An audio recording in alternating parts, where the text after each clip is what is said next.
It's, so hi guys, it's been a while.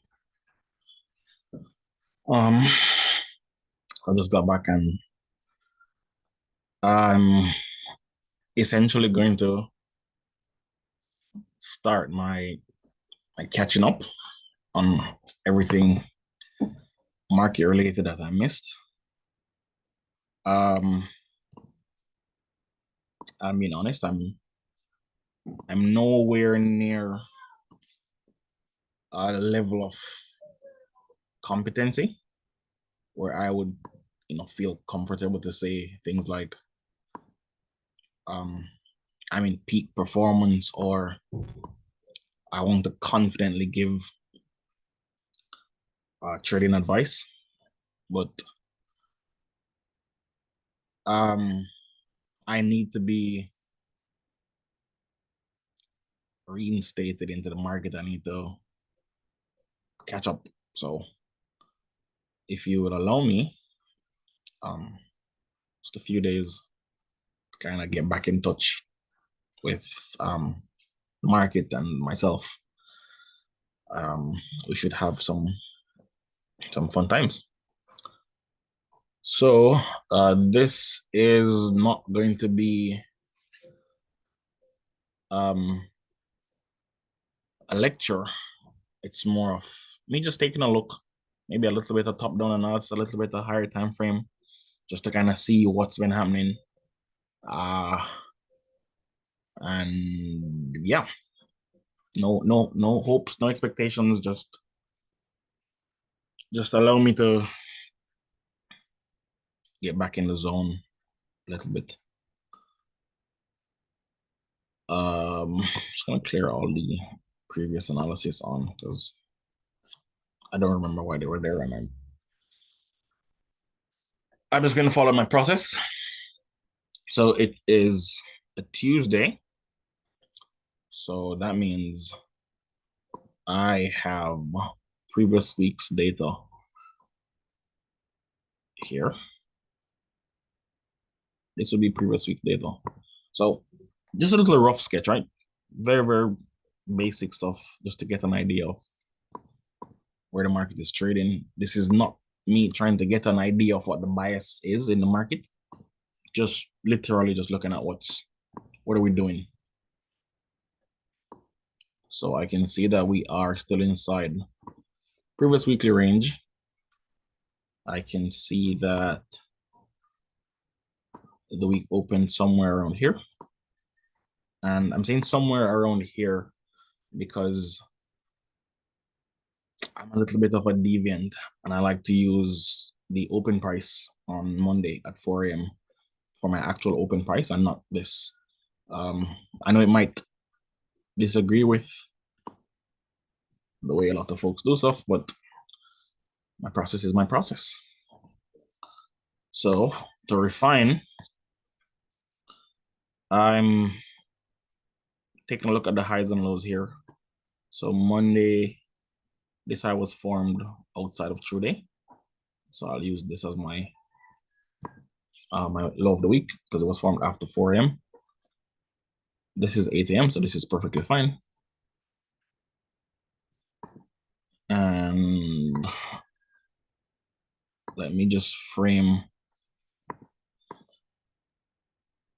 a fair value or fair valuation. This is the previous week. We are still inside the previous week. Are we in a discount market versus a premium market? That's what this is doing. So no magics, no tricks. Just finding a point in time to reference and then move from there. So with that being said, the week started Monday 4 a.m. Or is it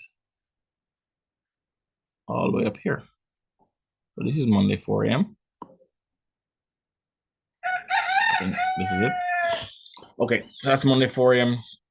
So the market opened in a premium in relation to a previously bullish week. So if I find the open of the previous week, Monday 4 a.m. here, I'll just pull this out to the end of the week. Somewhere around here. I'll just stop it there for reference. So this is where the week opened, Monday 4 a.m. Market moved upwards. So I'm going to remove all of the previous data. Now, why I'm doing this is this week has already reached for whatever it was reaching for over here. So it's going to be less important. It might still be reclaimed, but it's going to be less important to me. So I want to see what we've been doing since then. To make this a little bit easier on my eyes, I'm going to pull this all the way to Friday. Friday's close, which is about, oh, okay, I'll just leave it there. That's good enough. Avoid the need to be perfect. So, as we can see, market reached up, an imbalance exists right there. I'll pull it out throughout the week. Bam, bam, bam, right there. So what I'm highlighting for somebody who might not know is the open price of this to the closing price of this candle. There's an absence of down candle bodies right there. Okay. Imbalance is held right there. Market is still trading in inefficient range. Inefficient in the sense that we have our range high and low all through day, and we don't have any down candle bodies here. So that makes that range, that weekly range, inefficient. But we pulled off pretty aggressively off the imbalance, as we can see here. Traded all the way back up into that high to low. Now, most persons might just look at it as it's back in premium, good stuff. Yeah, that's it. But that approach is always going to lack something.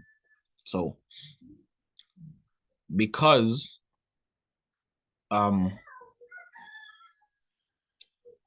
we know that everything happens according to a process, I want to look at what's the process happening here and what are the elements of that process that I can reference. So let's just start off basic. And again, this is not bias or anything. It's just catching myself up to see where we are. So the market is inefficient down here. All of this is one-sided delivery. We can see the clear rebalancing right here, right at Thursday, 12 p.m. What I'm interested in is the fact that we reached up Monday, Tuesday, created a high, ran that high, and then traded down and took a daily low right here. So we have inefficiency that we dipped into, then the market closed below that inefficiency right there. So this candle, if I was watching this real time, I don't want to see what's the extent of the body of this candle. Is this candle body reaching into all the imbalance, putting a close back inside another down candle to show complete closure of the imbalance? And then that would suggest at the very least that we have efficient delivery. And then we can start looking at, okay, if it's an efficient delivery, it's the same as a consolidation. So 50% of that range should be very significant, all that good stuff. We didn't get that.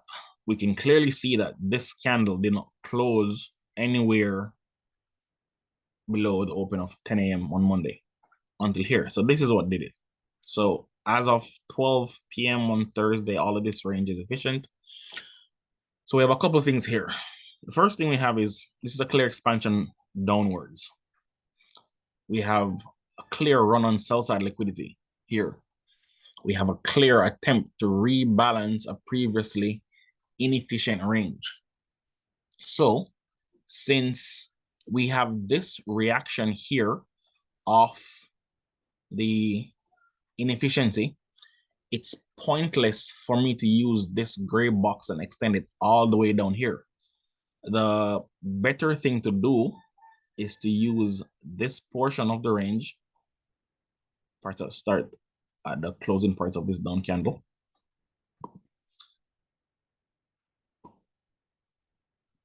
and temporarily view this as the range low. If this is the range low, and we did this and we rebalance all of here, it means we now have sell side liquidity below here. For one, we have a rejection block at the range low. The market dug into the rejection block. Also fair value, since it's the open of the week, reaccumulated, then it rallied. So a lot to take in, a lot to talk about. So let's kind of try to break it down to get the reference point so we can be a little bit more useful. If you view this portion here as the range, this is the range that we're trading in. Ignore where the sell side liquidity is resting below the range. If this is the range and you reaccumulate it here, this is a bullish discount array and the fair value. Any type of order pairing that we want to take place, we should see it inside fair value. Yes, there is liquidity all the way down here, but I'm not too focused on this specifically because it's a wick and the bulk of trading is taking place at fair value. And unless you're a chart junkie who just likes patterns, fair value is what you want to identify.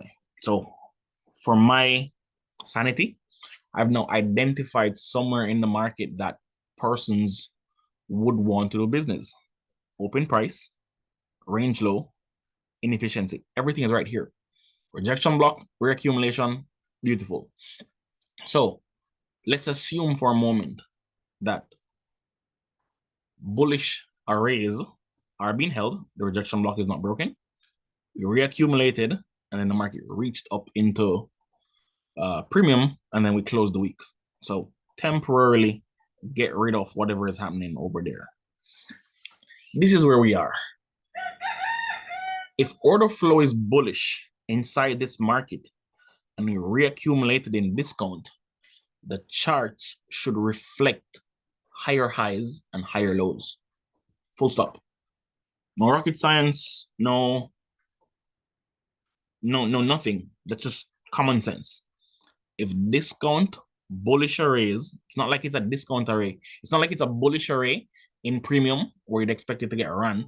We have a bullish array in discount and it's being held. If this order flow is bullish, then everything that prints on the charts after we reaccumulate at the rejection block here should suggest higher highs, higher lows, and we could clearly see that, hey, this is going up and life is good. So right here, what I would want to do is look left of this swing low right here. Where are the swing highs that I want to get broken? Classic ICT, 3-bar swing highs. Left of this swing low, it's the range high. Easy.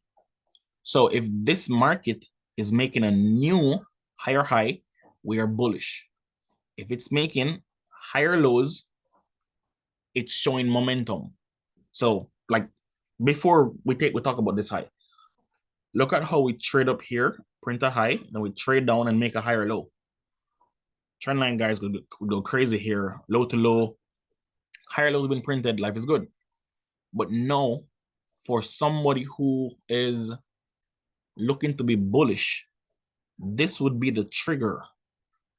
Once we start closing above this high or trading above this high, attempting to go make a new higher high up here, that's bullish.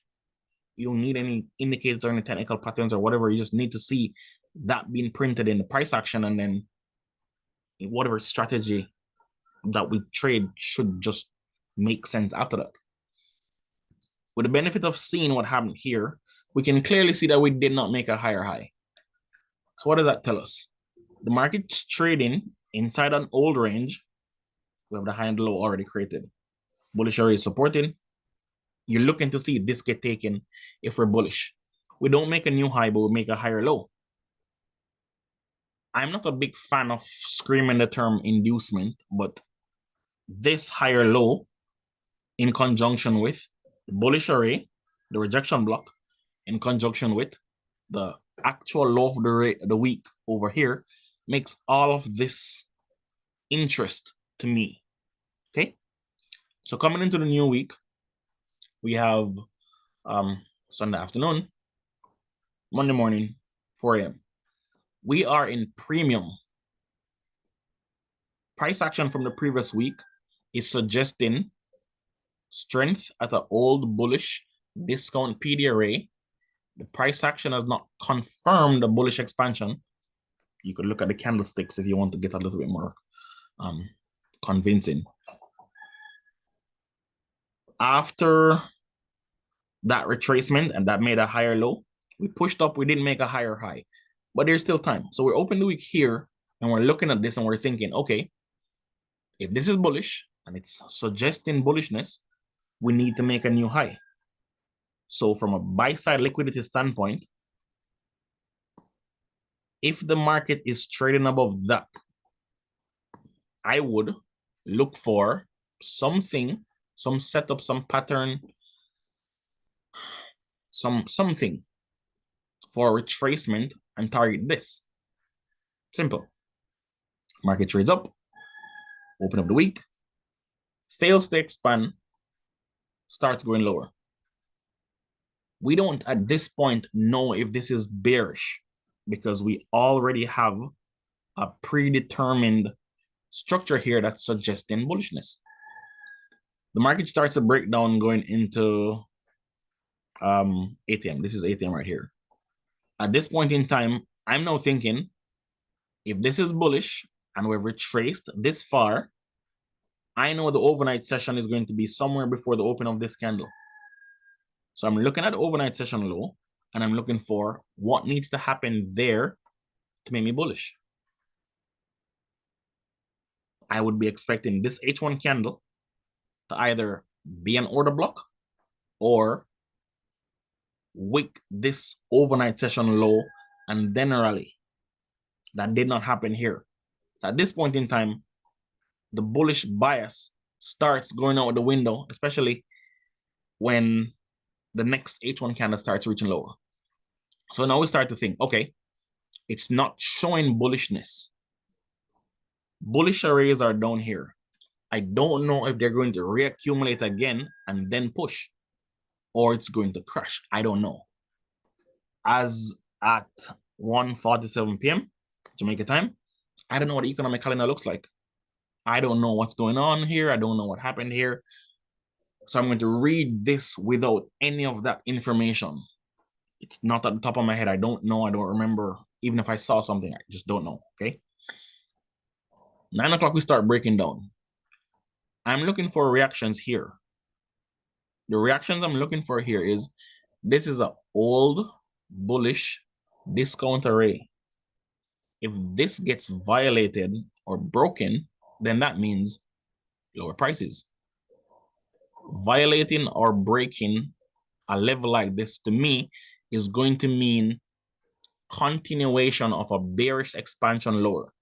So that means this little move here needs to close below here. Get rid of that. Then we can start thinking about IOFED retracements, looking for the FEG and the stop on leg to hold and push price lower. Simple. We can see this right here. We did reach below all of this, but did we close? No, we didn't. So this is not a bearish expansion as at 9 a.m. on Monday, but more a run on sell-side liquidity. So we go back to the original premise. Bullish, trying to get to there. Everything after 9 a.m. to me is saying something needs to print to be bullish. What's that going to be? I don't know. But we already have the key levels. I have previous imbalance. So I want to see a body inside there. Once I get a body inside there, I start getting confident that no new lower lows need to form and the market needs to go higher. Okay, that happens right here. So when we close at 10 a.m., I'm bullish. I would get whatever this candle printed, 478. I'd get 50 points out of this, and that would be my day. This looks choppy and messy, and you're probably looking for some type of explanation. Why is it doing that? I don't know. I wouldn't care because I would have gotten my 50 here, and I would have left the market. We would have started the day today at there. So with all of this in mind, I now have a very good idea as to how to read what I would have done today. And maybe because of how this all falls together, I feel confident now that I have an idea what this market is trying to do. What are the things I should look for tomorrow morning? And what I would trade tomorrow if I feel comfortable enough to engage. So I'm going to go straight to the 5-minute chart. No indicators, just pure 5-minute goodness. I don't start trading until a little after equities open. So let's put it at 8:30 for the sake of consistency. Everything to the left of this, to me, is an attempt to take the market lower to go higher, because the H1 is not showing me evidence that we are bearish. Okay, so that means overnight session high, and very rudimentary, please don't kill me. I'm just going to drag it all the way down here and say overnight session low. All right, don't kill me. Equities open comes in. Market does a little bit of wild stuff, then it drops.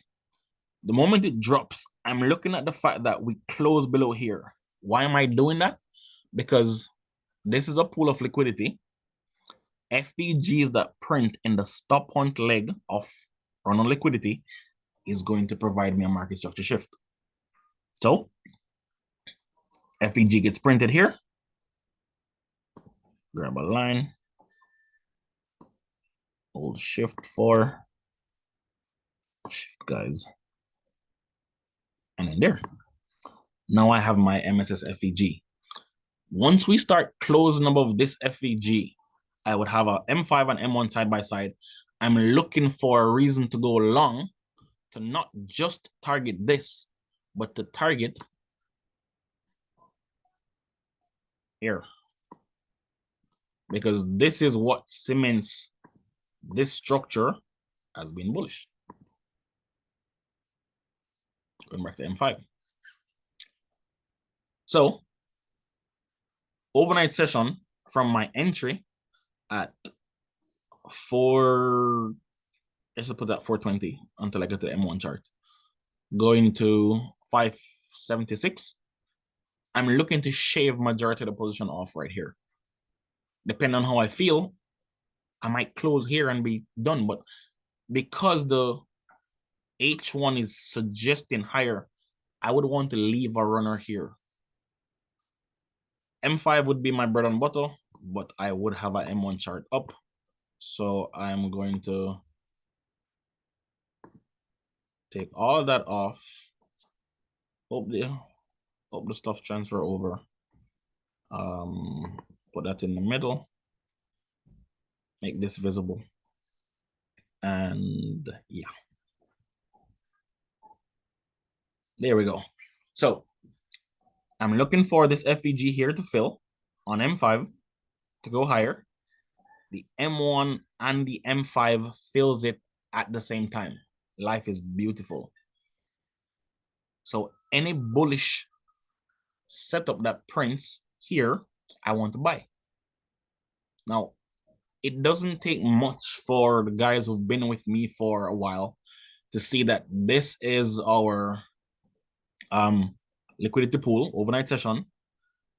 This is the M5 candle that closed below. So this is your order block. For the guys who like 2-candle order blocks, this is your 2-candle order block. For the guys who are more into precision-oriented trading, you're looking at M1 for the candle that closed below here, which is, looks like this one right here. So you're looking at for a CSD of this 838 candle to buy a retracement. So devil's advocate.